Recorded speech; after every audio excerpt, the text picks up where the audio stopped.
Lucia lees. Hallo liewe lesertjie, vandag lees ons 'n boekdagstorie, Die Bergbrand, geskryf deur Kirsty Paxton met illustrasies deur Julie Smit-Belton en ontwerp deur Nadine Reignier. Kom lees saam. Ek en my maats het 'n speeltjie wat ons graag speel. Die Bergbrand. Hardloop, hardloop. Kukumlilo kwezontaba, baleka, baleka. Toe, op 'n dag, is daar regtig 'n brand op die berg. Dis 'n verskriklike vuur wat brand en brand. Groot ou geboue brand. Boeke brand. Bome en gras brand. Helikopters gooi water op die vuur en dapper brandbestryders spuit water met hul brandslange. En mense hardloop regtig. Hulle gryp hul boeke en tasse en vlug vir die rook en die vlamme.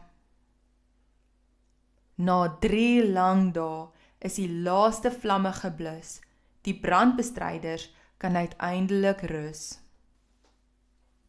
Die berghange is swart verbrand. Wanneer ons in die berg gaan stap, sien ons net rotse en verbrande bosse. Ons is baie hartseer.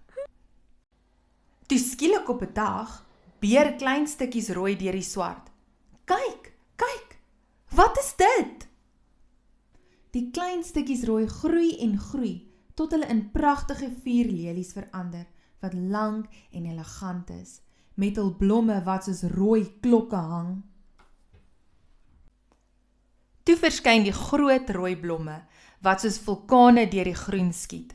Dit lyk soos dik rooi tuite, vol stekels met geel punte en groot rooi blare. Die berghange is oortrek met stippels groen, en tussen die swart kom groen gras en riete op. En na die reën vou die katsterte in klam kolle oop, en die pypies staan hoog en blom oranje en pink. Sommer gou is die berg oortrek van plante, wat ons jare lank nie gesien het nie. Die berg is vol nuwe lewe. Vlieg, vlieg, die storie is uit. Maatjies, soms voel iets baie hartseer of swaar, maar moenie bekommerd wees nie. Liewe Jesus het altyd 'n beter plan.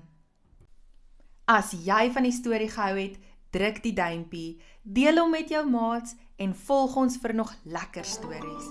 Sien jou volgende keer saam met Lucia lees.